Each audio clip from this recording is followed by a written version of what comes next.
धन्यवाद माननीय सदस्य। माननीय सदस्य श्री हनुमान बेनीवाल जी। धन्यवाद सभापति जी।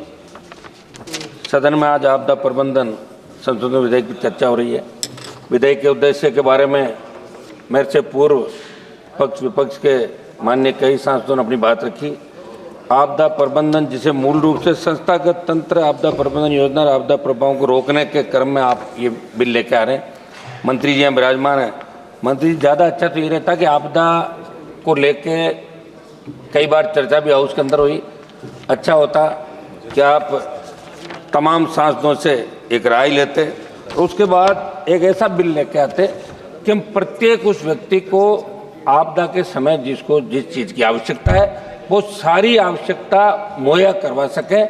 ये मेरी मांग है मंत्री जी। आप प्रत्येक एमपी से राय लें। उनके अलग अलग आपदाएं होती है, कहीं बाढ़ आती है, कहीं सूखा पड़ता है, कहीं अतिवृष्टि होती है, कहीं ओलावृष्टि होती है, कहीं भूकंप, कहीं सुनामी।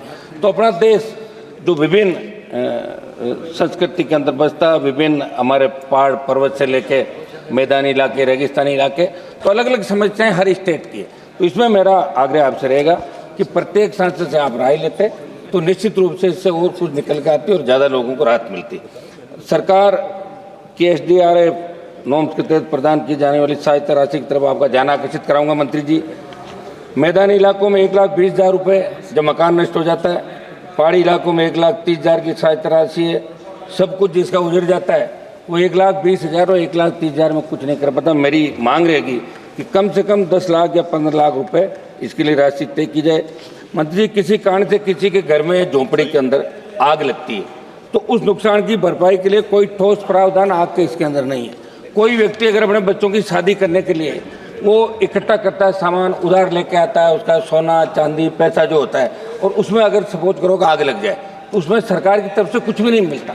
तो इनको भी इसके अंदर सम्मिलित किया जाए। मैं ये भी कहूँगा किसान अपनी उपज को स्टोर करने के लिए, जिसको अपन खलिहान बोलते हैं, उस खलिहान के अंदर अगर आग लग जाती है तो उसको भी आपदा के अंदर नहीं लिया गया। भी मांग रहेगी इसको भी इसके अंदर लिया जाए। आप कपड़ों पर दे रहे हो 2,500 रुपये, आप दे रहे हो न्यूनतम 75% भुगतान सरकार करे। ये मेरी मांग है कि जितने उसकी नुकसान हो इसका आकलन करा के और उसको अधिकतम राशि उस व्यक्ति को मिले। अतिवृष्टि या बाढ़, अकाल, शीतलहर या लू से भी लोगों को भारी आर्थिक नुकसान उठाना पड़ता है। इस संबंध में भी आप करेंगे। सांसद कोष और विधायक कोष से भी ऐसी परिस्थिति में जहां किसी भी प्राकृतिक आपदा से लोगों को नुकसान हुआ हो। वैसे सांसद कोष बहुत कम है, 5 करोड़ है। हमारा राजस्थान का तो एक विधायक को 5-5 करोड़ रुपये 8 कॉन्स्टिट्यूंसी में हम आते हैं चुन के। तो कम से कम सांसद का कोष बढ़ाते हुए अभी उत्तर प्रदेश से हमारे आने वाले माननीय सांसद ने कहा कि बाढ़ जहाँ जाती है या कोई प्राकृतिक आपदा आती है तो उस समय आवश्यकता होती है कि उसे तुरंत हम क्या सहायता दें। तो उसको जैसे स्कूल के अंदर या कोई जो सरकारी भवन होता है उसमें खाने पीने की व्यवस्था, दवाई की व्यवस्था, या अपन उसके लिए लगाएं रेन बसेरा उसका करें, वर्षा को रोक सकें और तुरंत हम सहायता क्या दें। तो ऐसी सहायता के लिए सांसद कोष को बढ़ाते हुए सांसदों को ये आप अधिकार दें कि उस सांसद प्राकृतिक आपदा के समय कुछ मदद कर सकें।